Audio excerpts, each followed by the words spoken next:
नमस्कार दोस्तों, आज की कहानी है राका और बाका की, जो कि भगवान श्री कृष्ण के उच्च कोटि के भक्त हुए हैं। राका और बाका पति पत्नी थे। उनके मन में भगवान के सिवाय और कोई चाह नहीं थी। वे दुनिया के हर लोभ को छोड़ चुके थे। दोनों पति पत्नी रोज जंगल से लकड़ियां काट कर लाते, फिर उन्हें बेच देते और इसी तरह उनका गुजारा चलता।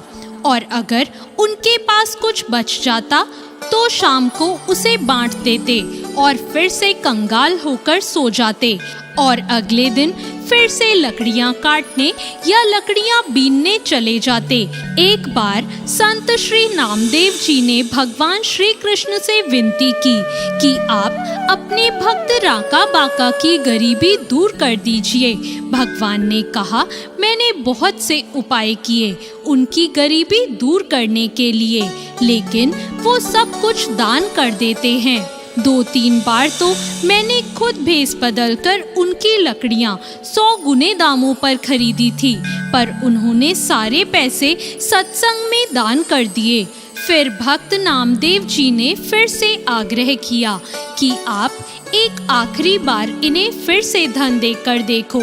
एक बार जब राका बीमार हुआ और 3 दिनों से वो लकड़ियां काटने भी नहीं जा रहा था, तो 3 दिनों तक वो लोग बिना कुछ खाए रह गए। चौथे दिन फिर से दोनों लकड़ियां काटने गए और फिर घर वापस आने लगे। श्री कृष्ण भगवान ने रास्ते में सोने से भरी मोहरों की थैली रख दी और श्री कृष्ण और नामदेव जी दोनों पेड़ के पीछे से उन्हें देख रहे थे।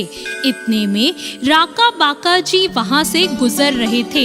इतने में वहां से शायद कोई घुड़सवार निकला था, क्योंकि धूल उड़ रही थी और घोड़ों के पैरों के निशान भी थे। राका जी ने किनारे में पड़ी मोहरों की थैली देखी और फिर सोचा, शायद उस घुड़सवार की ये थैली गिर गई होगी। उन्होंने सोचा, मैं तो सब कुछ त्याग चुका हूँ, मेरे लिए तो धन मिट्टी के समान है, पर कहीं मेरी पत्नी का इन रुपयों पर मन नहीं फंस जाए।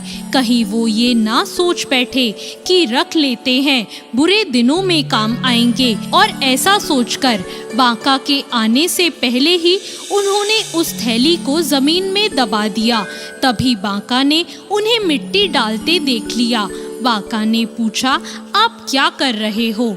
अब राका ने कभी भी झूठ ना बोलने की कसम खा रखी थी, इसलिए उन्हें बताना पड़ा।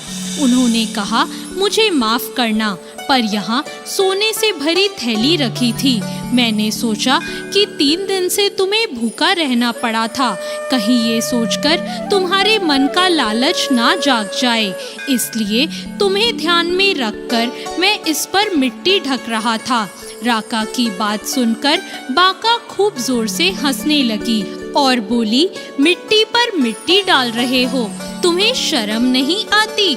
लगता है तुम्हारे भीतर लालच अभी बाकी है, क्योंकि तुम्हें अभी भी सोने और मिट्टी में फर्क पता है। भगवान की जीत हुई और श्री नामदेव जी हार गए।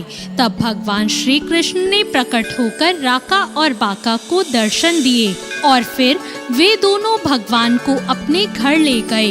भगवान श्री कृष्ण ने उनसे कुछ मांगने को कहा, तो उन्होंने कहा कि हमें आपकी कृपा के अलावा कुछ नहीं चाहिए। नामदेव जी राका बाका के इस वैराग्य को देखकर अपने आप को तुच्छ मानने लगे।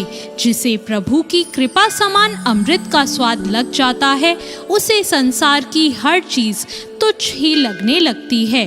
तो कैसी लगी आज की ये कहानी?